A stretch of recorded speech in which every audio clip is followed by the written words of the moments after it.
Belajar, Assalamualaikum warahmatullahi wabarakatuh dan salam sejahtera semua. So hari ini kita akan sambung kita punya tajuk dalam maintenance and relapse prevention ataupun mengekalkan dan pencegahan kepada relapse. So pelajar-pelajar kita buat sedikit ulang kaji apa yang kita dah belajar untuk yang PAS kelas. Jadi kita dah belajar kita dah tengok apa yang dimasukkan dengan relapse apa yang dimasukkan dengan relapse.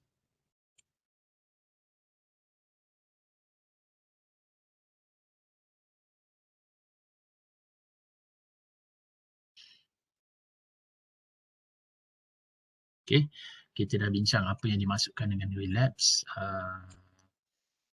determinants of relapse, apa yang penentu kepada seseorang itu terlibat dengan relapse prevention, dan kita dah bincang relapse prevention model iaitu satu disease model, developmental model dengan social learning model. So hari ini kita akan cuba lihat dengan lebih mendalam berkaitan dengan social learning model dan juga relapse prevention strategy. Okey. Yang lain boleh dengar ke suara cikgu? Boleh bagi respon tak? Okey, boleh dengar suara cikgu? Boleh Okey. Kita dah belajar maintenance and relapse prevention. So hari ini kita akan masuk kepada satu lagi maintenance prevention iaitu yang kita panggil sebagai social learning theory. So dalam social learning theory ini, substance abuse as a result of certain history of learning in which the behavior of using drugs has been increased infrequently, duration and intensity for the psychological benefit is of father. Maknanya substance abuse ni dia terlibat, dia terjadi akibat bila adanya reinforcement dan modeling. Ini pendekatan ataupun apa yang dikatakan sebagai satu dikata assumption. Assumption kenapa individu itu boleh terlibat dengan penyalahgunaan bahan adalah disebabkan oleh yang dipanggil sebagai pembelajaran. It's a learning process. Apa maksud learning process? Apabila adanya peneguhan yang positif, apabila adanya peneguhan positif dan atau kemudian. So reinforcement kat sini, peneguhan ini adalah dilihat sebagai substance abuse tu boleh memberi kebaikan kepada individu lah. Tapi dilihat daripada konteks jangka masa pendek. Jangka masa panjang memang negatif.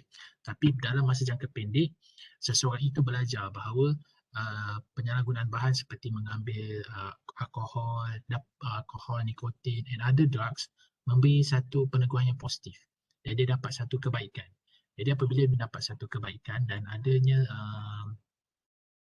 dipanggil reinforcement yang positif ditambah dengan modeling. Modeling ni maknanya dilihat orang lain. Contohnya dilihat artis, dilihat kawan-kawan dia.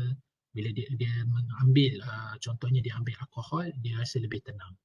Jadi itu yang dilihatkan kenapa manusia boleh terlibat dengan substance abuse, iaitu penyalahgunaan bahan. Itu dah konsep yang dilihat daripada social learning theory, iaitu teori pembelajaran sosial. Jadi dia lihat bahawa relapse ni adalah major symptom of the disease of chemical dependency. Maknanya adalah satu simptom yang utama yang dilihat sebagai satu penyakit terhadap kebergantungan terhadap bahan ataupun chemical tersebut. Jadi disebabkan kenapa seseorang itu boleh relapse. Dikatakan boleh relapse kerana individu itu dia adalah satu penyakit yang berkaitan dengan kebergantungan dari segi chemical ataupun bahan tadi tu, chemical dependency itu. Jadi return to substance abuse as a learning experience. Jadi melalui konsep social learning theory, relapse ini ataupun return ataupun relapse itu dianggap sebagai satu proses pembelajaran atau dianggap sebagai satu pengalaman. Kita belajar daripada pengalaman tadi tu. It's a response to environmental cue, iaitu dia adalah suatu yang kita kena lihat kepada petanda-petanda persekitaran yang dilihat sebagai high risk situation. Can be detected early and can be treated given relapse prevention strategy. Jadi dalam social learning theory ni, yang pertama sekali kita kena faham apakah signal, petanda atau trigger situasi yang kita anggap sebagai satu situasi yang berisiko yang menyebabkan seseorang itu boleh terlibat dengan substance abuse tu. Jadi kalau kita dapat kenal pasti awal, jadi klien boleh dirawat dan kita beri dia satu dipanggil sebagai given relapse, iaitu prevention strategy. Bagi dia prevention strategy ataupun coping skill. Ini yang kita faham. Jadi kita tengok kepada simbol di sini. Pertama sekali, apabila seseorang itu terlibat dengan relapse, adalah kita kena pasti apakah high risk situation klien ataupun trigger, situasi yang trigger klien untuk kembali untuk menagih atau kembali kepada tingkah laku ketagihan. Jadi bila kita dah dapat tahu high risk situation, kita dah dapat detect early. Maksudnya kita sudah dapat kenal pasti awal. Jadi apa yang kita boleh bantu kepada klien adalah dengan memberi coping skill ataupun prevention strategy. Inilah tiga konsep ni kena faham dalam social learning teori, yang mana substance abuse ini dilihat sebagai satu proses pembelajaran, yang mana adanya reinforcement iaitu peneguhan dan modeling. Modeling dilihat pada orang lain, mungkin abang dia ke ataupun orang yang signifikan dengan dia, jadi dia belajar kat situ. Jadi bila dia, kenapa dia relapse, kenapa benda lain tak boleh relapse, tapi kenapa mengambil bahan-bahan tertentu ni dia boleh relapse, sebab dia berkaitan dengan penyakit yang dipanggil sebagai kebergantungan terhadap bahan tersebut. Dan pengulangan itu dianggap satu pengalaman pembelajaran dia. Apa pengalaman pembelajaran adalah kita pasti high risk situation and then detected early and then given relapse prevention strategy. Itu yang penting. Okey, ini adalah model bagaimana ia berlaku dalam CBT model or relapse process. Salah satu social learning theory adalah CBT model lah. CBT ni cognitive behavior therapy. Jadi kita boleh guna tengok model ni. Pertama sekali kita kena pasti apa high risk situation client. So dalam high risk situation client ni kita selalunya boleh juga selain high risk situation, dia juga dipanggil sebagai trigger, juga dia sebagai environmental cue, ataupun dalam bahasa kita panggil apakah pencetus ataupun satu situasi pencetus kepada seseorang itu teringat, mengidam, rindu untuk kembali menggunakan bahan-bahan tertentu seperti alkohol, nikotin tadi tu, yang dia bergantung kepada bahan tadi tu. Jadi bila dia ada coping response, so kita dah ajar dia coping response, iaitu kita beri dia bagaimana dia bila berhadapan dengan tu dia panggil sebagai dia ada kemahiran daya tindak. So bila dia ada kemahiran daya tindak, dia akan meningkatkan self-efficacy seseorang itu, iaitu dia rasa dia boleh kawal, dia mampu untuk mengawal keadaan tersebut dan keyakinan dia semakin tinggi, maka dia dikatakan sebagai decreased probability of relapse. Maksudnya dia dapat mengurangkan kemungkinan tu untuk relapse. Ini yang di atas. Tapi jika seseorang itu dikatakan bila berhadapan dengan high risk situation, ataupun satu situasi atau situasi pencetus kepada seseorang itu teringat ataupun ingin kembali kepada ketagihan, tingkah laku ketagihan ataupun mengambil bahan atau menyalahgunakan bahan, bila berdepan dengan situasi berikut, individu itu tak ada no coping response, tidak ada strategi atau daya tindak. Jadi dia akan membuatkan individu itu kurang keyakinan diri, malah dia melihat bahan tadi itu mempunyai positive outcome expectancy. Dia melihat bahawa mengambil alkohol ataupun bahan tersebut adalah memberi impak yang positif kepada dia. Itu sahaja salah satu coping yang dia ada. Jadi initial use of substance, jadi dia akan membuatkan individu itu terperangkap ataupun menggunakan secara awal ataupun tergelincir untuk menggunakan bahan tersebut. Jadi contoh yang kita bawa kat sini adalah alkohol lah. So alkohol ataupun dadah. Jadi kita cuba ambil alkohol. Contoh kalau kata individu tu seorang pemabuk. Jadi dia ambil alkohol ataupun dia ambil rokok lah. Kita ambil senang yang mudah faham, kita ambil rokok. Katakan rokok. Jadi dia dah beriltizam dan dia sudah menjalani tempoh rawatan dan pemulihan dan dia dah berazam dalam diri dia tidak akan lagi ambil rokok tersebut. Jadi bila dia berhadapan dengan high risk situation yang mana mungkin peer pressure ataupun mungkin dia menghadapi tekanan ataupun dia mengantuk, dia tak boleh nak fokus. Jadi situasi itu dipanggil sebagai high risk situation. High risk situation. Jadi bila individu itu berhadapan dengan high risk situation, dia ada coping skill dia. Maksudnya selain daripada merokok, dia ada teknik-teknik yang lain yang dihadapi. Contohnya, dia boleh berjogging, minum air banyak ataupun dia buat sesuatu. Maknanya dia ada coping response. Jadi bila dia dapat mengawal benda itu, dia akan meningkatkan self-efficacy individu tersebut. Jadi dia rasa mampu dan dia rasa berkeyakinan. Dan dia akan mengurangkan kemungkinan seseorang itu untuk relapse. Itu individu yang pertama. Tapi kenapa seseorang itu relapse? Jadi mengikut CBT model di dalam teori social learning teori mengatakan apabila seseorang itu tiada no copy response, jadi dia akan mengurangkan self-efficacy individu tersebut. Jadi dia ada positive outcome terhadap merokok. Dia rasa merokok ini dapat melegakan ketenangan dia. Dan dia rasa itu adalah salah satu cara untuk hilangkan mengantuk. Jadi dia pun mengambil rokok tersebut. Merokok tersebut setelah dia sudah berazam untuk tidak merokok. Jadi bila dia mengambil sedikit, jadi dia ada dipanggil sebagai abstinence violation effect. Maknanya dia rasa konflik dalaman dia. Dia rasa bersalah, dia rasa diri dia tak berguna, dia rasa diri dia sudah mungkin janji. Jadi perasaan-perasaan itu akan menyebabkan kemungkinan untuk seorang itu relapse itu adalah tinggi. Okay. Itu je kena faham yang konsep asas dia. Okay. Jadi determinant of relapse, the factor associated with relapse. Understanding the determinant of relapse will enable the client to prevent the distressors return to substance abuse. Jadi seperti height risk situation, cognitive factor and lifestyle risk. Jadi dalam social learning ni, dalam social learning ni apa yang pelajar-pelajar perlu faham adalah kita kena faham apakah penentu kepada seseorang itu relapse. Sebab dalam social learning ni ada 3 faktor utama yang menyebabkan seseorang itu individu tersebut mudah ataupun terjebak dengan relapse ataupun mungkin kembali balik menagih. Pertama, high risk situation tadi itulah bagaimana dia berhadapan dengan situasi trigger tadi tu. Yang kedua, cognitive risk factor, bagaimana pemikiran dia apabila berhadapan dengan sesuatu risiko dan bagaimana risiko lifestyle dia punya cara hidup. Okey.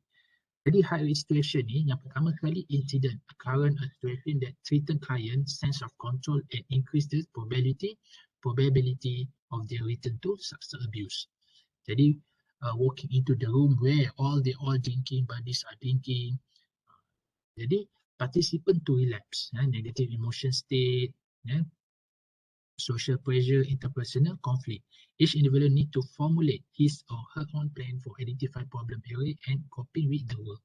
Jadi the high risk situation ni dia banyak dia banyak. Antara high risk situation yang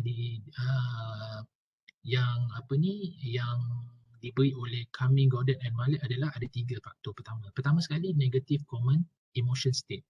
Mungkin dia tidak apabila dia berhadapan dengan satu situasi yang menyebabkan dia boleh cepat marah, bimbang, kecewa, bosan. Ini adalah emosi-emosi yang boleh menyebabkan seseorang itu berada dalam dipanggil sebagai high risk situation tadi. Jadi maknanya high risk situation ni dia ada 3 precipitant dia, maksudnya ada 3 faktor utama ni. Yang pertama tadi negative emotion state, iaitu mungkin perasaan tadi apabila dia berhadapan dengan satu situasi tersebut, dia mungkin berasa marah, bimbang, frustration, depression and boredom ataupun bosan 35% yang menyumbang kepada seseorang itu terlibat dengan kembali ke relapse yang digelar sebagai berada dalam high risk situation. Ada juga kemungkinan dia terlibat dengan social pressure, tekanan sosial, di mana situasi yang mana mungkin disebabkan oleh peer pressure ataupun tiada sokongan daripada keluarga. Yang ketiga juga mungkin disebabkan oleh interpersonal conflict. Interpersonal conflict mungkin di antara kawan dia, orang yang tersayang dan co-worker. Jadi kita kena faham yang mana satu yang menyebabkan klien itu boleh termasuk dalam high risk situation. High risk situation tu kena faham kan klien, dan kita juga as a counselor kena faham high risk situation klien ni dia berbeza-beza. Tapi mengikut kajian menunjukkan ada 3 faktor utama yang menyebabkan seseorang itu boleh terjebak ataupun terperangkap dalam high risk situation. Iaitu pertama tadi negative emotion states, social pressure and interpersonal conflict. Okey. Yang kedua, selain daripada high risk situation, seseorang itu boleh juga terlibat dengan relapse menurut social learning teori adalah disebabkan cognitive risk factor. Cognitive risk factors. What means that? Waston pada Dalam Marcus 19 suggest that certain attitude or thought pattern can serve as warning sign. Contohnya, negative thinking and unhealthy attitude lead to increased relapse. Okay. Menurut Waston dan Marcus, seseorang punya attitude ataupun cara dia berfikir itu kadang-kadang boleh menyebabkan seseorang itu tahap dia terlibat dengan relapse itu tinggi. Okay. Salah satunya negative thinking and healthy attitude tu adalah pertama, avoid the reality of the hard work involved in relapse prevention. Maknanya dia tidak boleh menerima realiti kehidupan yang penuh dengan cabaran. Jadi, wallow to self-pity, selalu rasa diri itu bersalah, express impatience with the slow speed to treatment. Jadi ada perasaan tidak sabar, sikap tergesa-gesa. Okay. Refuse responsibility, tidak suka mengambil tanggungjawab, remain chronically dissatisfied. Maknanya adalah perkara yang kronik. Jadi ada juga pemikiran-pemikiran negatif dan juga sikap yang tidak sihat yang boleh menyumbang kepada kebarangkalian seseorang itu tinggi untuk relapse, kembali relapse. Antaranya tadi itulah rasa macam kurang sabar, tidak tahu tak nak ambil tanggungjawab, kekal dengan chronically dissatisfied, rasa selalu tidak puas hati. Okey, itu disebabkan cognitive risk factor. Yang seterusnya, seseorang itu juga boleh terlibat dengan relapse prevention disebabkan lifestyle dia, gaya hidup dia. Pertama apa? Client failure to make necessary lifestyle change. Jadi dia tidak boleh, bila kita nak berubah daripada seorang yang ketagih kepada kehidupan, kepada tingkah laku yang lebih sihat, satu perkara yang perlu yang kita kena faham adalah kita kena ubah lifestyle kita, gaya kita, cara gaya kita. Cara gaya kita.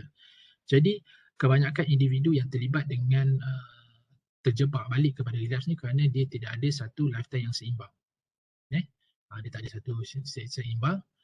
Jadi dia banyak mengikutkan keseronokan semata-mata. Jadi dia merasakan bahawa merokok atau mengambil dadah itu ada satu cara hidup yang versatile, yang versatile. Jadi itu sebab dia cuba menafikan penafian. Jadi kita lihat bahawa lifestyle itu akan mempengaruhi seseorang itu terlibat. Kalau lifestyle dia tidak sihat dan tidak seimbang, jadi seseorang itu juga mudah untuk terlibat dengan relapse tadi itu, terperangkap ataupun terjatuh dalam relapse tadi ataupun kembali menagih. Jadi kita lihat yang ni, dia ada mini decision. They begin to make apparently irrelevant decision based on rationalization. Okay. Jadi kan apabila dia mengalami craving, kata seseorang itu terlibat dengan dia craving untuk menggunakan bahan tersebut. Dia craving untuk menggunakan bahan tersebut. Jadi dia ada satu yang dipanggil mini decision. Pertama sekali dia rationalkan minda dia. Saya kata saya tak ambil banyak, saya ambil sikit je rokok. Saya akan minum tapi saya tak akan mabuk. Okay, what I'm doing is okay. Itu mini decision dia. Dia rationalkan pemikiran dia. Yang kedua, dia cuba menafikan. The behavior is acceptable and has no relationship to relapse. Penafian dia contohnya dia kata apa, saya ambil sikit je. Dia takkan buatkan saya kembali balik menagih, tak relapse. Itu salah satu yang kita panggil dia satu pun bahaya juga. Di dalam fasa yang bahaya kerana dia ada mini decision tadi tu. Pertama dia rationalization. Kata I'm okay and denial. Okay. Can also need to make lifestyle change that help them feel healthy and positive. Jadi dalam untuk mengubah ni, individu perlu ada yang dipanggil sebagai lifestyle balance. Jadi kalau lifestyle imbalance ni menyebabkan dia mudah. Jadi apakah lifestyle yang dipanggil sebagai healthy and positive? Jadi klien ini digalakkan untuk mengikut atau join wellness program kesihatan aktif ni. Ini seorang community, cuba buat kerja-kerja sukarelawan, aktif dalam kerja-kerja komuniti, dan enthusiastic about work and leisure. Maksudnya kita bersemangat untuk melakukan apa aktiviti-aktiviti hobi yang menyeronokkan supaya hidup kita ni lebih balance ataupun dipanggil sebagai healthy and positive lifestyle. Yang ni kita kena bantu klien. Okay. Jadi relapse prevention strategy, okay, to succeed in maintaining the behavioral change in lifestyle balance. Jadi bila kita kenapa kita gunakan relapse prevention strategy ni, RPS ni, pertama sekali objektif dia adalah untuk mengekalkan perubahan tingkah laku dan kita fokus kepada kehidupan yang lebih seimbang. Lifestyle kita, gaya hidup yang seimbang lah. Okay. RPS do not work if client are told that they have no control over their life. Maknanya RPS ini dia perlu ada dipanggil kekuatan kendiri ataupun punya self control. Maknanya dia tak katakan bahawa dia adalah mangsa keadaan. Jadi dia perlu ada satu konsep sebelum dia mengamalkan RPS ni, iaitu relapse prevention strategy, adalah yang pertama sekali dia perlu tahu bahawa dia boleh kontrol, dia yang menentukan nasib dia, dia mempunyai pilihan. Jika dia rasa dia adalah mangsa, dia tak mampu, jadi sukar dia nak melaksanakan RPS ni. Jadi banyak RPS ni. Jadi RPS designed to understand why they do what they do. Jadi dia bentuk atau direka untuk kita fahami kenapa benda tu kita lakukan dan apa yang kita lakukan. Jadi dalam kata yang lain, RPS ni mengajar klien supaya mengambil tanggungjawab. Mengambil tanggungjawab terhadap segala tindakan yang dilakukan. Okey? Jadi untuk apa? Dia untuk enhance self-efficacy. Untuk meningkatkan self-efficacy, iaitu self-confidence dan self-control. That will enable client to operate on their environment as opposed to having the environment operate on them. Maksudnya, RPS ini boleh meningkatkan self-efficacy seseorang apabila dia berasa yakin dan dia rasa boleh mengawal kawalan diri dia. Dia merasa dia dapat mengawal persekitaran, bukan persekitaran yang mengawal dia. Jadi they need to be able to pick acceptable technique and strategy in a fashion that enhance their self-efficacy. Jadi RPS strategi ni yang pertama sekali, dia adalah bertujuan untuk mengubah tingkah laku ketagihan itu kepada satu cara hidup yang lebih seimbang. Yang mana kita kena bagi tahu klien bahawa bukan persekitaran yang mengawal dia, tetapi dia cuba menggunakan RPS ini untuk mengawal persekitaran. So apabila klien dapat kontrol dan dia punya persekitaran, jadi kita boleh katakan dia akan meningkatkan self-efficacy dia. Dapat meningkatkan self-efficacy dia. Jadi bila self-efficacy dia meningkat, jadi dia akan lebih kurang untuk terrelapse tadi tu. Okay, itu satu konsep yang dibawa oleh social learning teori tadi tu. Baik, setakat ni ada soalan. Silakan. Setakat ni ada soalan, silakan. Mungkin cikgu terlalu laju ke ataupun suara cikgu kurang jelas ke? Silakan.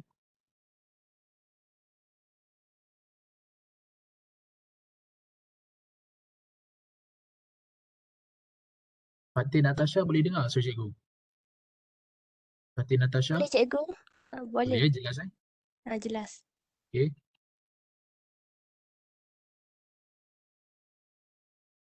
Okay, pelajar faham, nanti kita akan buat sesi perbincangan. Okay, kalau ada soalan boleh je tanya supaya pelajar jelas lah. Cikgu takut cikgu terlalu laju ke ataupun pelajar kurang jelas dengan explanation cikgu.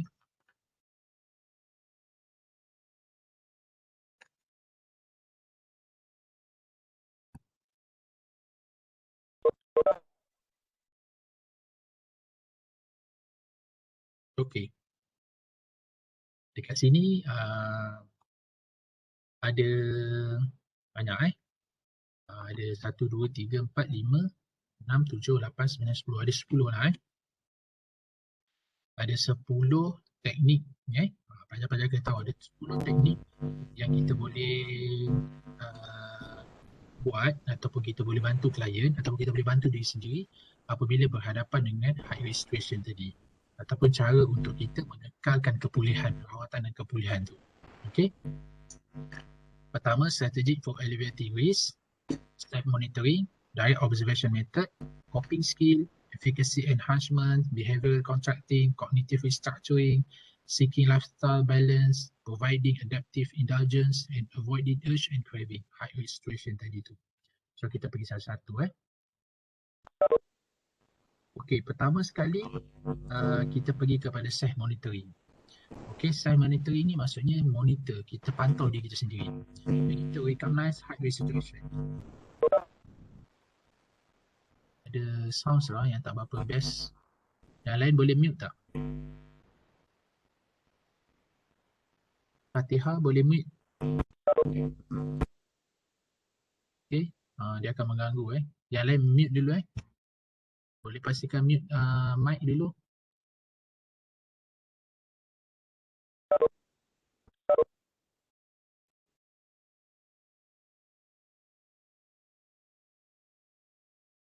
Okay.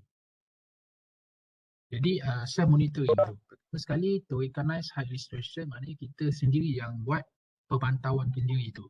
Yang pertama kita kena record bila, di mana, kenapa kita boleh menggunakan dadah. Jadi kita kenal pasti. Jadi kita boleh buat satu sheet ataupun satu macam catatan lah okay, can be used to show what feeling the client were having, what coping skill they use to avoid substance abuse. Serve as both assessment procedure and intervention strategy. Force client to be consciously aware of the action, and the awareness is very effective in dehabitualizing the substance abuse response. Maksudnya dalam self monitoring ini kita cuba gunakan ni adalah untuk membantu klien untuk kenal pasti sendiri apakah yang menyebabkan dia boleh terlibat balik ataupun dia ada satu petanda situasi yang menyebabkan dia boleh cenderung untuk relapse. Jadi kita kena suruh klien sendiri tulis. Iaitu kita kena pasti di mana, bila dan kenapa dia macam cenderung untuk gunakan drugs atau alkohol tadi tu. Jadi ini kita boleh bantu klien untuk dia sendiri self monitoring dia. Jadi bila dia kenal pasti ni, jadi kita boleh berkongsi dengan dia, boleh berkongsi dengan klien, dengan kaunselor, boleh berbincang, and then kita bagi dia apa? Coping strategy, intervention strategy tadi tu. Okay. Yang kedua, direct observation method. Okay. Okay, apa yang dikatakan dengan direct observation method? Kita baca satu-satu. Client are presented with a comprehensive list of situation. Okay. Maknanya klien tu dia akan melihat satu senarai situasi yang komprehensif. Ask to rate them to degree of temptation and the level of confidence they would have their capacity to avoid a relapse. Can be used to elucidate exactly what client would do in high risk situation. Jadi client imagine themselves in each of a numbers of situation and report on scale how confident they are that they will be able to resist substance abuse. Example, what would you do if you found yourself at the wedding reception where everyone was drinking? This technique allows counselor to determine their client's coping skill level and to increase the awareness of high-risk situation. Other exercise involve the client recounting of past relapse episode and analyze of relapse fantasies. Past episode provide a way for both client and counselor to see more clearly what lead up to relapse, high-risk situation were involved, how the unfortunate experience could have been avoided. Jadi apa maksud dekat sini? Jadi direct observation method adalah cara kita ratekan dia. Kita bagi dia kadar lah macam kita kadarkan dia. Apakah situasi-situasi yang boleh menyebabkan high-risk situation tadi tu. Jadi kita ratekan dia, kita imagine. Okay, satu kita boleh imagine, satu lagi kita belajar daripada pengalaman lepas. Jadi kita letakkanlah senarai itu. Contohnya merokok. Apa yang menyebabkan seseorang itu boleh sebagai high risk situation. Mungkin kita boleh numberingkan dia atau ratekan dia. Pertama mungkin peer pressure. Kedua disebabkan stres. Ketiga disebabkan rasa lapar. Keempat apabila mengantuk. Jadi kita ratekan yang mana yang dia rasa paling sukar untuk dia kawal situasi itu, letakkan di nombor 1. Yang dia boleh kawal letakkan nombor 2, 3 dan 4. Lepas tu kita akan bincang macam mana kita nak daya tindak ataupun apakah intervention strategi yang kita boleh lakukan apabila kita write kan, kita macam ratekan dia tau bagi numbering kat dia. Jadi itu dia panggil sebagai direct observation method. Maksudnya kita imagine dan kita ratekan scale berapa dengan situasi-situasi itu perbincangan tadi tu. And then kita boleh buat coping skill. Jadi strategy of preparedness that is based on the client ability to cope with the HRS. Jadi banyak teknik coping skill. Jadi coping skill yang biasanya kita ajar kepada klien adalah pertama sekali relaxation training. Macam mana dia menenangkan diri apabila berhadapan dengan situasi yang sukar ataupun satu situasi yang mengancam. Jadi teknik yang paling mudah adalah relaxation training. Assertion ni maksudnya tegas diri. Kita ajar tentang ketegasan diri dan kita juga ajar the proper communication. Komunikasi yang betul, bagaimana kita nak menolak ajakan kawan atau terutamanya kebanyakan individu yang terlibat dengan dadah ni biasanya is about peer pressure. Orang kata daripada rakan sebaya punya tekanan. Ajak-ajak jadi lama-lama kita pun rasa terpengaruh. Jadi kita ajar dia pertama sekali bila berhadapan dengan situasi berikut, mesti kita ajar dia macam mana nak bertenang. So bertenang and then ambil langkah ketegasan diri dan macam mana kita nak berkomunikasi dengan tegas tadi lah. Dia dipanggil proper communication. And then the therapy need help client assess which skill they possess. Kita kena access apakah kemahiran yang klien ada untuk menolak contohnya ataupun bila berhadapan dengan HRS. Jadi apakah teknik yang sedia ada. And then which skill need to be fostered. Maksudnya apakah skill yang boleh kita gilap dan which skill they need to learn dan apakah skill yang boleh kita ajar dia. Jadi pertama sekali kita tengok kita access. Okay, bila klien berhadapan dengan high risk situation, okay, apa klien nak lakukan? Kita tanya dia. Biasanya kalau dia berhadapan dengan ni, apa yang dia perlu lakukan? Jadi bila dia ada satu teknik tu, kita tengok adakah teknik ni sesuai. So kalau dia rasa sesuai, kita kekal dan kita gilapkan dia supaya jadi lebih baik. Jadi kalau dia tak ada coping skill tu, kita akan learn dia. Kita ajar dia dengan the new skill. Itu maksud dia coping skill tu. Maksudnya kemahiran daya tindak ataupun intervensi strategik apabila berhadapan dengan situasi yang kita panggil sebagai high risk situation ataupun trigger tadi itulah satu faktor pencetus. Okey. Banyak lagi coping skill ni memang banyak. Contohnya kita boleh ajar dia stress management Okey. Stress management, bagaimana dia buat pengurusan masa Okey.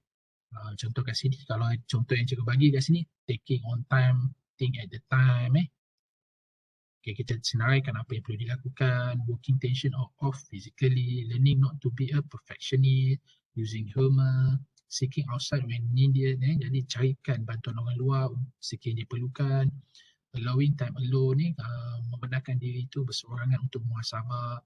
Lepas tu kita cuba adapting hobbies, striving for moderation, not rigidity. Kerana kita start fleksibel dalam hidup kita ni. And then sleeping and eating correctly and balancing our life. Maksudnya kita buat kehidupan kita yang lebih seimbang. Ini masuk coping skill yang kita boleh lakukan, salah satunya adalah dengan menggunakan stress management.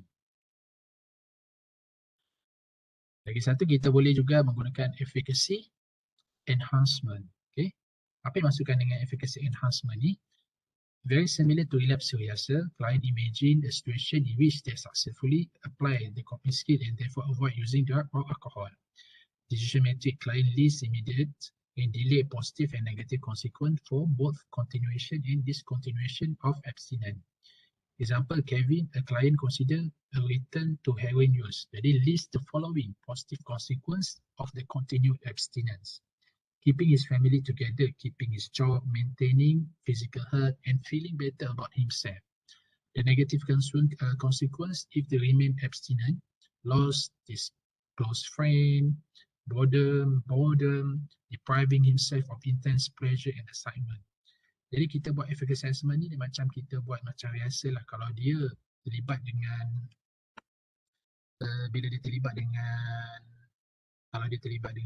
kalau dia meneruskan dadah, apa manfaat dia dapat? Kalau dia berhenti mengambil dadah tu, apakah manfaat dan mudarat yang dia? Jadi dia buat timbang tara. Jadi he also consider the favorable and unfavorable consequence of a return to heroin. Jadi positive gratification, excitement, anxiety reduction, and ability to avoid dealing with the straight world. Negative shame, self-hatred, loss and family and poor health.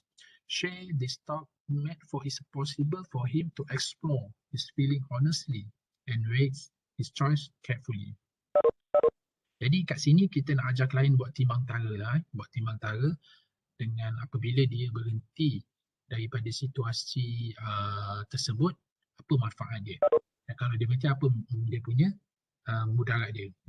Jadi pelajar kalau nak faham, pelajar boleh buka e-book cikgu, pelajar boleh buka saya rasa ada dalam e-book cikgu tu, pelajar boleh tengok. Cikgu cek balik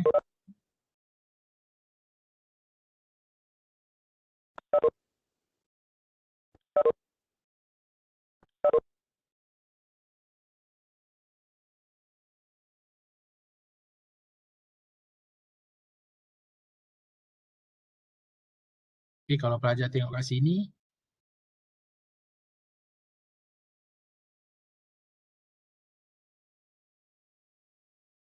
yang ni okey, pelajar boleh tengok dekat sini intervensi relapse melalui pendekatan pembelajaran sosial. Okey, dekat bab 10 ni pelajar boleh tengok. Cikgu ada sertakan kat sini Okey, pelajar boleh baca. Boleh nampak tak nota cikgu ni?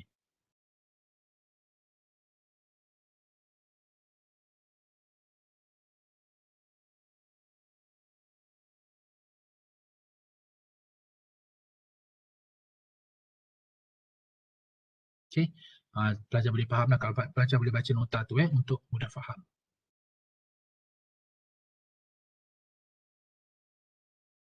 Okey, lepas tu kita juga boleh buat teknik behavioral contracting. Behavioral contracting ni, the client and counselor should have a behavioral contract. Sign, seal and deliver. So dia dah bersetuju dia kena buat behavioral contract ni nak lihatkan komitmen dan komitmen klien lah kita nak put client commitment. The contract should be simple, non-judgmental and no punitive. Maksudnya contract tu mesti simple, tidak ada unsur-unsur penilaian dan tidak ada hukuman lah. It should include the statement recognize that a sleep is not a failure. Emphasizing the client awareness that she does have the skill needs to regain control. Contract are not a legal document but they can have a powerful effect on client behavior. Okay, maksudnya kontrak yang kita bina ni bukanlah maksud ada kalau dia langgar ni kita boleh hukum dia ke dia tidak, dia bukan bersifat punitif dia no punitive and non judgmental. Tapi kita buat kontrak behavior ni untuk kita nak bagi kesan impact kesan kepada tingkah laku klien tu. Jadi supaya dia ada orang kata put commitment. Dia nak put commitment tu. Jadi in addition, each client should be given a small wallet card that has tip on what to do should a slip occur. So kita kena juga kadang-kadang boleh bahasa behavior contract ni kita juga boleh bagi satu macam small wallet card untuk dia bila berhadapan dengan situasi sukar apa yang dia perlu buat. Contohnya pertama, stop, look and listen what happening. Keep calm mungkin bertenang, renew the commitment to behavior change, review the situation leading up to the lapse, make an immediate plan for recovery and ask for help. Ini contoh step by step yang kita boleh bantu klien apa yang dia perlu lakukan apabila dia berhadapan dengan satu high risk situation tadi ataupun pencetus. Jadi ini adalah step by step. Pertama bila dia berhadapan kita kena tengok stop. Kita lihat dan dengar apa sebenarnya yang terjadi. Ambil nafas, lepas tu renew the commitment of behavior change, review the situation leading up to the lapse and make an immediate plan for recovery and help lah. Jadi ini adalah kita boleh bagi dia macam satu kad lah kita letak ke baju yang senang diambil supaya apabila berlaku ni dia tahu apa step by step yang dia perlu lakukan. Itu contoh dia. Okay, cognitive restructuring. Okay, yang ni kita boleh juga gunakan perstrukturan balik kognitif. Jika the procedure requires some effort, that is often referred to as a positive mental attitude training. Okay, juga disebut sebagai positive mental attitude training. Ia latihan membentuk pemikiran yang lebih positif. Sebab kita faham seseorang itu terlibat dengan relapse ni kerana dia banyak diselubungi, diperangkap atau terperangkap dengan pemikiran-pemikiran negatif. Yang menyebabkan dia berhadapan dengan abstinence violation effect tadi itu. Jadi kita train dia supaya sentiasa berfikir positif walaupun dalam keadaan yang negatif lah kita katakan dalam keadaan yang berisiko, Jadi kita train klien kita untuk sentiasa berfikir positif. Okey. Okey, jadi apa yang dikatakan positif ini adalah sentiasa berfikir secara objektif, rasional dan adil, seimbang. Jadi maksudnya kita bila ada je pemikiran negatif tu, kita reframe balik. Okey, agar dia tidak lost. And I'm not a bad person at all. Maksud kalau kita rasa kalau dia terlibat dengan dadah, dia rasa diri dia gagal. Okey, mungkin kita boleh ajar dia. Mungkin saya gagal, tapi, gunakan tapi. Saya masih ada peluang untuk memperbaiki diri. Jadi kita boleh gunakan cognitive restructuring ni untuk membantu diri kita dan klien. Okey. Seeking lifestyle balance. Seeking lifestyle balance ni promote a balanced lifestyle. Jadi dalam hidup klien perlu membuatkan ajar klien untuk hidup dengan lebih seimbang lah. Okey, maksudnya melakukan leisure activity, no stressful hobby, positive addiction, maksudnya positive addiction ni kita ajar klien ni supaya pergi berjogging, meditation, therapeutic effective stress reduction technique, macam-macam lah. Dia boleh belajar lagi untuk dia dapat satu yang dipanggil sebagai positive addiction, ketagihan yang positif. Dia tukar. Jadi healthy style of living, sleeping, eating correctly, sleep correctly. They are easy to do, inexpensive and always available. Jadi booster session follow up should always access the activity, and if necessary, corrective action should be taken to maintain a balanced lifestyle. Jadi balance lifestyle. Jadi ada satu lagi konsep yang saya nak kenalkan. Maksudnya kita nak balance lifestyle, kita menggunakan konsep MRSM. Pelajar-pelajar boleh salin MRSM. Satu sekali untuk mendapatkan kehidupan yang lebih seimbang dan sihat, pertama sekali makan secara sihat. Makan secara sihat. Makan secara sihat adalah sihat, seimbang dan sedikit. Jangan makan berlebihan. Jadi pertama makan secara sihat, seimbang dan sedikit. Itu M yang pertama. Yang kedua rekreasi. Okey, rekreasi. Okay, ataupun relaksasi. Maksudnya bila kita ada rekreasi atau relaksasi lah. Yang ketiga, sukan. Sukan melakukan sukan yang kerap, sukan yang kerap. Dan M yang terakhir adalah minda positif. Okay, jadi untuk mencari lifestyle balance, kita boleh juga gunakan akronim MRSM. Satu, makan secara sihat, sedikit dan seimbang. Kedua, sentiasa rehat dengan cukup. Rehat dengan cukup. Hak itu adalah rehat dengan cukup. Rehat dengan cukup, maksudnya tidur, rehat dengan cukup. Maksudnya tidur dengan cukup. Tiga, sukan, ada sukan dan rekreasi. Dan M adalah minda yang positif. Itu salah satu cara lah untuk kita nak seeking lifestyle balance. Okay.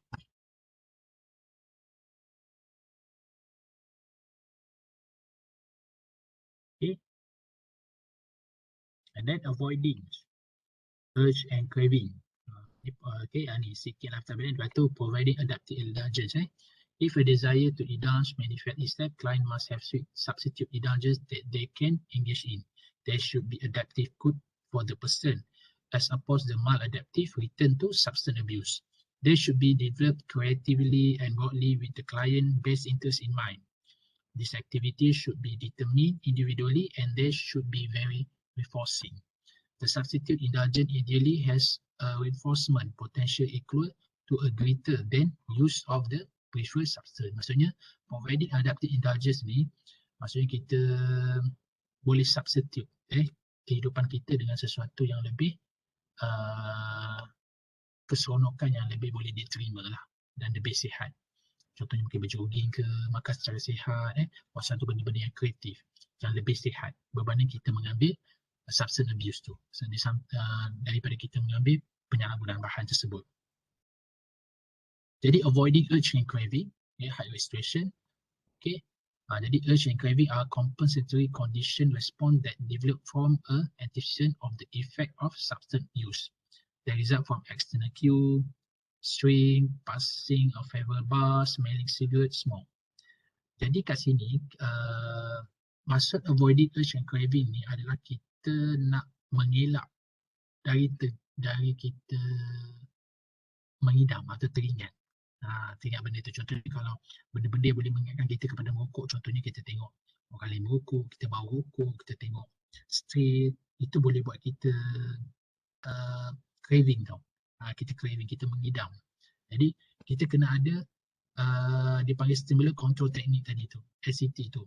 Mana kita cuba buang ataupun jauh daripada situasi yang boleh menyebabkan kita boleh terjebak ataupun menyebabkan kita teringat untuk kembali kepada tingkah laku ketagihan yang lalu ataupun relapse. Okay. Jadi kita kena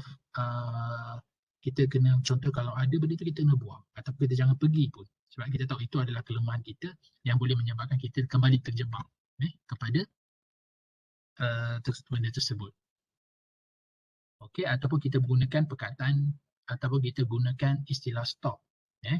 Pertama, situation. Be aware HRS.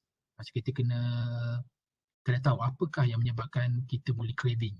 Situasi yang menyebabkan kita boleh mengidam atau teringat atau rindu untuk kembali untuk menagih semula atau kembali kepada tingkah laku ketagihan tadi tu. Lepas S tu kita thinks, what I need to do. Apa yang perlu saya lakukan bila saya berhadapan dengan situasi itu.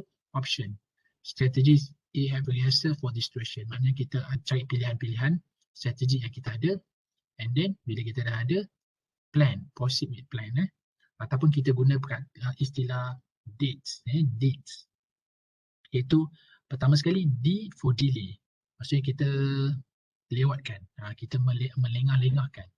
Give it time, they will run, their cause of disappear. Maksudnya bila kita rasa macam craving, kita delay. Maksudnya kita rasa macam kita melewat-lewatkan. Escape ataupun kita escape terus, run away from it. Maksudnya bila kita berhadapan dengan situasi itu, kita lari terus. Kita jangan hampiri, kita terus lari. To accept, kita terima perasaan kita, understanding that they are normal and will pass. Kita belajar mengatakan bahawa itu sesuatu yang normal, dan kita perlu hadapi dan kita belajar macam mana untuk atasi. And then dispute.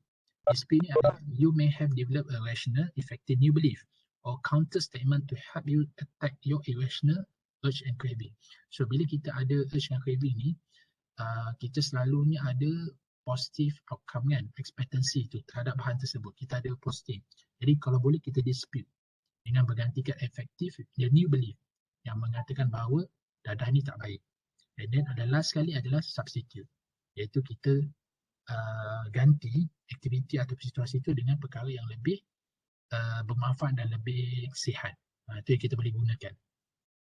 Okey, itu salah satu yang kita boleh gunakan teknik-teknik iaitu dates tadi tu. Okey, itu setakat ini je dulu perbincangan kita.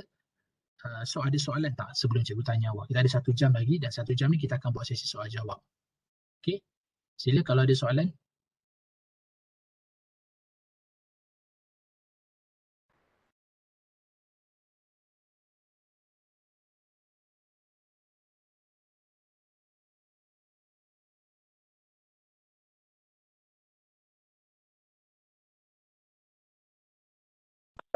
Soalan silakan.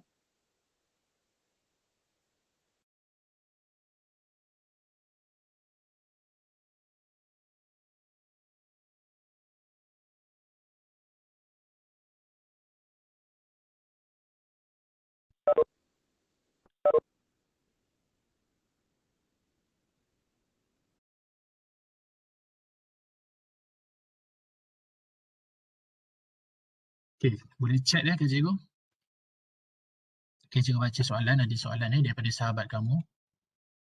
Aisyah Zain Okey, Aisyah Zain tanya, cikgu yang stop tu plan tu klien kena plan tindakan dia nak elak craving ke cikgu? Okey, macam stop kita tengok kalau macam stop tu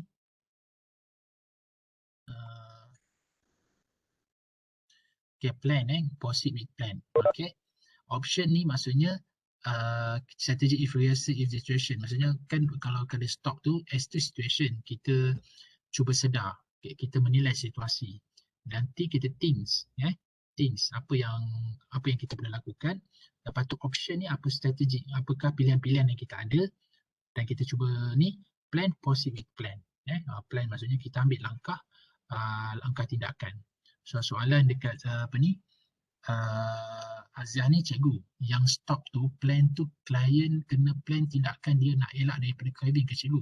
Maksudnya betul. Dia kena ada tindakan perancangan bagaimana dia nak elak craving tersebut. Betul Aisyah? Okey, soalan daripada Fatin. Okey, pasal providing adaptive indulgence. Okey, kita tengok pasal providing adaptive indulgence. Kita boleh share balik nota.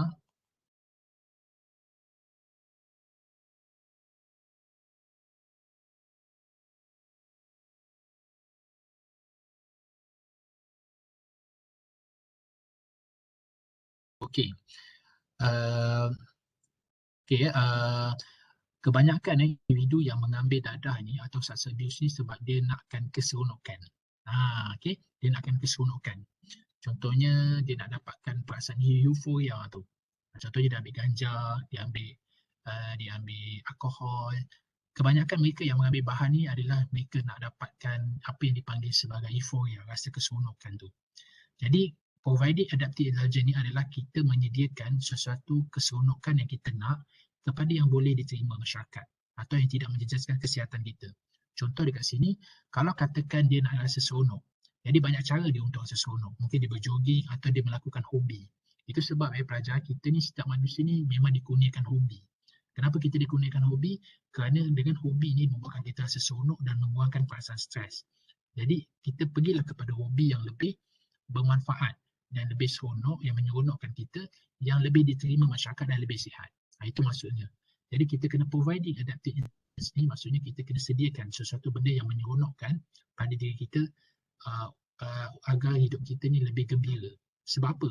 Sebab kebanyakan individu yang terlibat dengan dadah ni sebab mereka nakkan keseronokan yang sementara, iaitu euforia tadi tu, rasa seronok. Jadi dengan providing adaptive indulgence ni, kita membantu klien agar ada satu strategi yang mana dia substitute.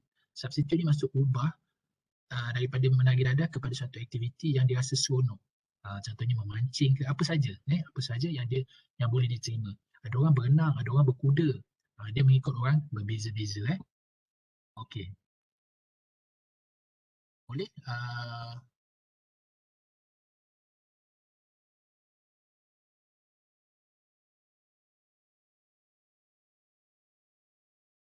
Boleh siapa ni? No Izni. No Izni ada di talian? No Izni? No Izni ada di talian? Boleh respon? Cikgu. Okey, boleh jelas tak penjelasan cikgu? Boleh. Boleh penjelasan cikgu tu? Okey. Kita pergi kepada Azrina. Okey. Cikgu, untuk behavior kognitif tu macam klien buat perjanjian dengan kaunselor ke? Betul. Untuk behavior contraction ni, maksudnya klien dan juga kaunselor buat satu macam kontrak dengan kaunselor, perjanjian betul, perjanjian. Kenapa kita buat perjanjian ni? Tapi dia bukanlah melibatkan legal system. Maksudnya kalau dia langkah, tak adalah kita hantar dia ke penjara ke tak. Dia just macam nak kita put commitment. Nak bagi klien tu ada rasa bertanggungjawab dan komitmen dalam apa yang telah dibincangkan. Itu maksud dia. Okey, soalan daripada Fatihah. Fatihah, untuk high risk situation tu, dia macam nak ajar individu untuk lebih bertanggungjawab atas apa yang dilakukan ke cikgu. Okey, high risk situation ni adalah satu situasi yang berisiko, yang mana bila dia berhadapan dengan sesuatu, bila berhadapan dengan situasi tu, dia boleh menyebabkan dia trigger. Dia mencetus diri dia untuk terlibat dengan dadah ataupun terlibat dengan kembali relapse. Jadi high risk situation ni, dia adalah satu situasi yang berisiko, atau dengan kata lain adalah situasi yang boleh mencetuskan seseorang itu ingin kembali menagih. Contoh situasi itu boleh jadi orang macam contoh kawan-kawan. Tempat contohnya dia pergi bar, dia akan dia balik kepada untuk ambil alkohol. Tempat contoh tempat lagi apa? Kedai makan, itu menyebabkan dia nak merokok. Ataupun perkara. Perkara ni mungkin perkara-perkara yang boleh menyebabkan seseorang itu trigger. Jadi high risk situation itu adalah satu situasi yang boleh mencetus seseorang itu untuk terlibat dengan craving tadi tu ataupun ambil dadah tadi. Okey. Okey, Fatihah Nordin, ada talian? Jelas tak penjelasan ni? Fatihah boleh bagi respon sikit? Fatihah Nordin? Jelas cikgu. Jelas Okey. Tuan Amirah Tuan Amirah, cikgu nak tanya, kalau klien tu dah cuba stop ambil dadah tapi bila jumpa kawan yang sama akan kembali menagih seperti dia boleh hidup bawah tu. Jadi kita nak bantu macam mana cikgu? Okey. Kita tahu bahawa bila dia jumpa kawan-kawan yang sama menagih, jadi bila dia jumpa kawan-kawan dia yang lama menagih tu, dia trigger. Jadi kawan-kawan yang lama tu adalah high risk situation dia. Okey. Boleh faham Tuan Amirah? Maknanya kawan dia tu adalah trigger dia ataupun high risk situation dia. Jadi apa yang kita boleh bantu adalah kita elakkan dia berjumpa dengan kawan-kawan dia tu. Sebab kita tahu kawan-kawan dia itu high risk situation. Tapi kalau dia terpaksa jumpa kawan-kawan dia, kita ajar dia coping skill yang lain. So coping skill yang macam mana? Mungkin dia cuba mengatakan tidak, berkomunikasi dengan baik untuk menolak ajakan kawan. Ataupun kalau dia tidak mampu untuk menolak ajakan kawan dia, bila kita tengok dia tak mampu, jadi yang perkara paling baik adalah dia escape. Escape tadi tu kita terus lari. Maksudnya kita tak payah lagi lah nak orang kata apa, pergi ke sana. Lebih baik mengelak. Macam bau ke, jadi kita kena lari daripada tempat situ. Itu kalau dalam dates, dates tu, akronim dia E, escape. Escape. Okay. Okay, yang efficacy enhancement tu consider bantu klien untuk cari akal ke cikgu Okay, kita tengok apa yang masukkan dengan efficacy enhancement tadi.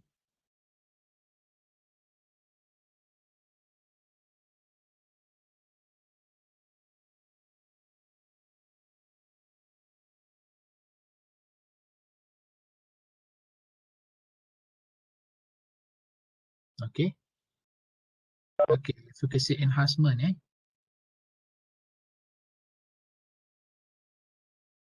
maknanya betul lah efficacy enhancement ni memang dia sama dengan relapse. Maksudnya dekat soalan tu kita nak tengok soalan yang maksudnya tu kuasa bantu klien untuk cari akal ke cikgu, boleh lebih kurang lah lebih kurang. Maksudnya kita bantu klien untuk buat pertimbangan yang wajar.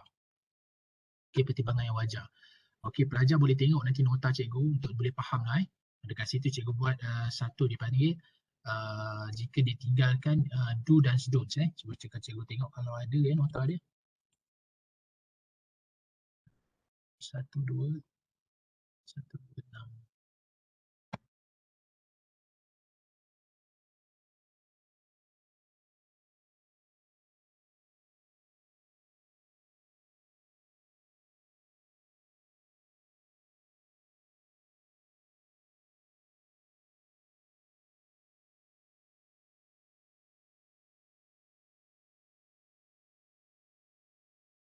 Nota supaya pelajar lebih faham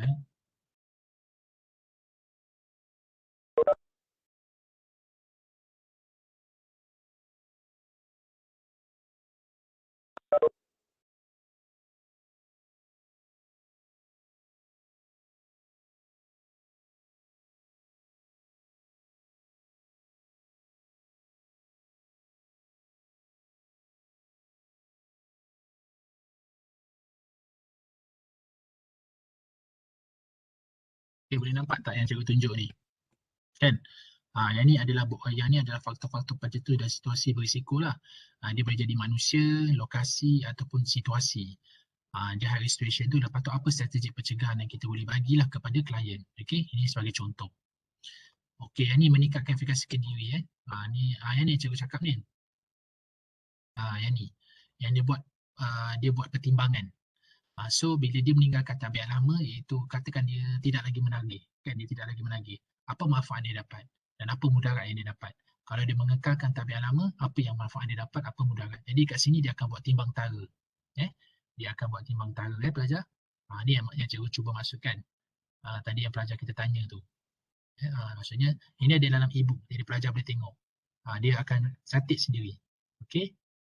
Buat analisis untung rugi. Kalau dia terus menagih, apa manfaat dia dapat? Kalau dia terus tu, apa yang mudarat dia dapat?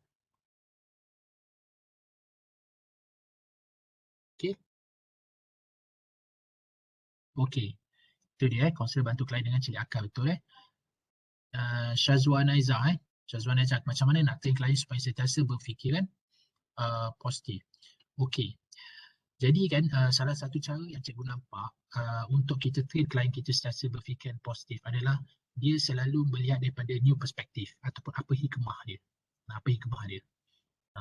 Kita nak train apa hikmah dia. Jadi bila kita sentiasa lihat hikmah dan kita bergaul dengan orang yang positif, jadi kita boleh dapat berfikiran positif. Ada dua cara yang boleh kita train klien kita supaya berfikiran positif ataupun diri kita macam mana positif. Pertama sekali, kita sentiasa melihat sesuatu itu dari sudut new perspektif ataupun hikmah. Contoh, misal rokok ni memang seronok tapi apa mudarat dia. Yang kedua, saya gagal untuk berhenti merokok tapi, jadi kita sentiasa melihat satu new perspektif. Yang kedua, dari dalaman kita sentiasa mencari apa hikmah, mencari hikmah ataupun proses pembelajaran yang kita boleh dapat. Itu dalaman. So yang luaran, kita perlu bersama selalu duduk dengan orang-orang yang positif. Kalau kita duduk dengan orang-orang yang negatif ni, dia akan meracuni minda kita. Jadi cara paling baik adalah kita berkawan dengan orang yang positif. Itu dua cara lah. Satu, dengan kita sentiasa melihat daripada new perspektif ataupun apa hikmah di sebalik itu. Yang kedua, kita berkawan dengan orang-orang yang positif. Okey. Bonus Syifa cikgu, macam mana seandainya seorang yang dah stop ambil dadah tapi mak dia selalu cakap dia takkan pernah boleh stop. Jadi dari mak dia dianggap high risk situation juga. Ya. Kalau katakan mak dia lah yang menyebabkan dia sentiasa tertekan. Mak dia adalah individu tertekan, jadi mak dia tu adalah high risk situation. Jadi kita kena faham. Jadi apakah coping skill yang kita boleh lakukan yang boleh diterima? Jangan kita bunuh mak dia, jangan kita pukul. Sebab benda tu bukan sesuatu yang sihat. Jadi cara dia macam mana? Okay, bila mak dia cakap, kita boleh ubah. Mungkin kata mak dia tak faham, mak dia bukan Tuhan, mak dia pun manusia biasa. Jadi terlepas dari, tidak terlepas daripada silap. Macam tu. Okay, ada lagi soalan? Silakan.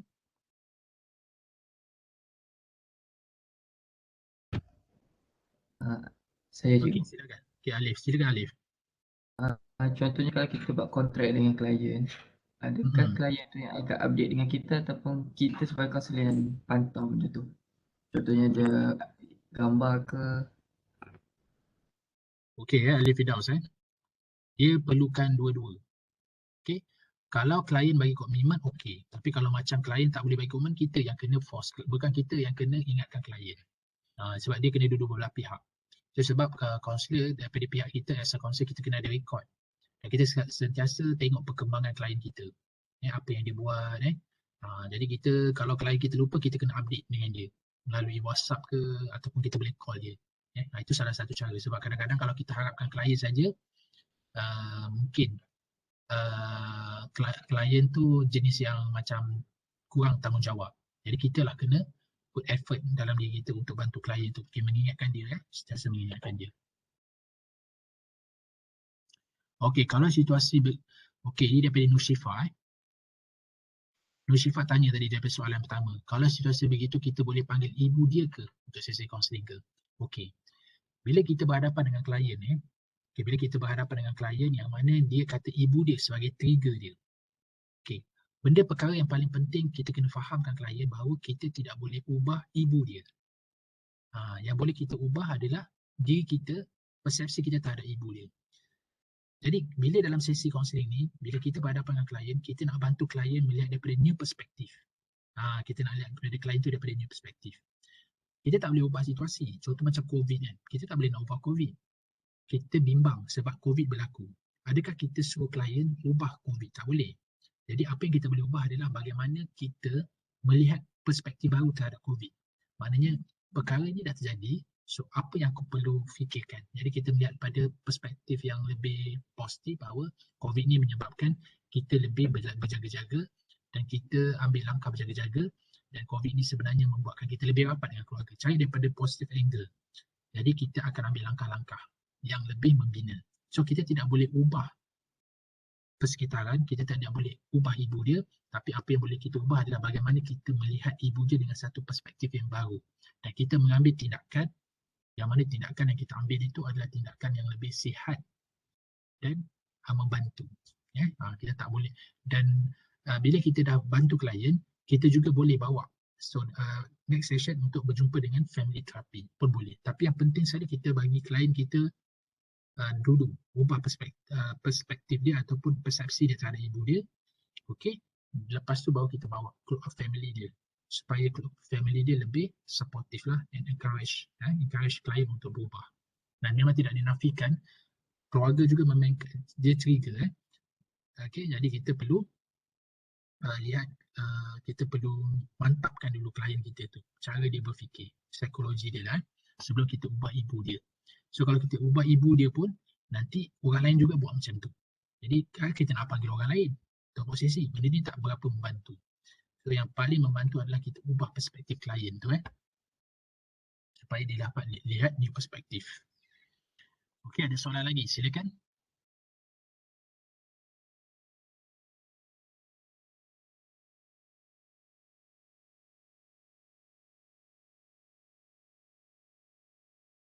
Okey. Kalau tak ada, cikgu nak tanya ni. Okey, kalau tak ada, cikgu nak tanya seorang-seorang. Okey. Apa yang dia faham? Okey, silakan.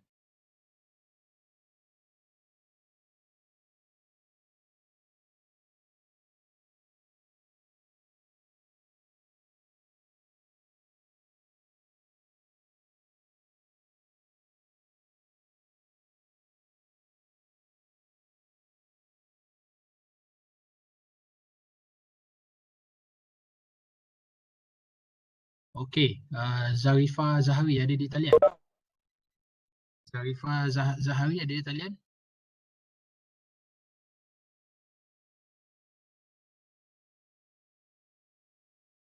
Zarifah tak ada. Wan Sofia Hano. Wan Sofia Hano ada di talian? Oh, hello. Tak ada suara. Okey, Wan. Okey, cikgu dengar suara awak, Wan. Wan Sofia Hano, boleh jelas suara cikgu? Wan Sofia Hano, boleh?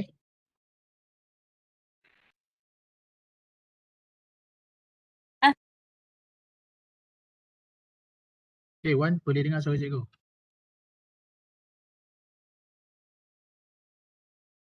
Okey, tak apa. Wan Nur Zulaika. Wan Nur Zulaika ada di talian? Wan Nur Zulaika. Ada cikgu. Okey, Wan Nur Zulaika, apa yang awak faham berkaitan dengan height restriction?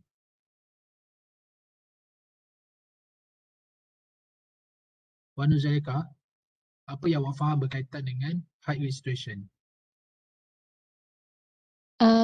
Situasi yang menyebabkan penagih tu kembali untuk relapse. Okey, contoh? Contoh situasi tu macam mana? Contohnya macam berjumpa dengan rakan-rakan yang lama, persekitaran yang mengganggu dia untuk menjadi relapse. Jadi situasi yang ada situasi-situasi yang menyebabkan persekitaran yang menyebabkan dia boleh relapse. Okey. Okey, cikgu nak tanya Syamimi. Syamimi ada di talian, Syamimi? Ada cikgu. Okey, Syamimi, boleh tak Syamimi terangkan apa yang menyebabkan seseorang itu boleh terjebak relapse disebabkan cognitive risk factor?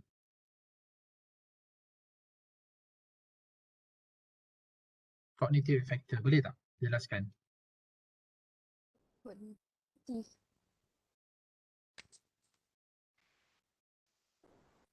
cognitive factor.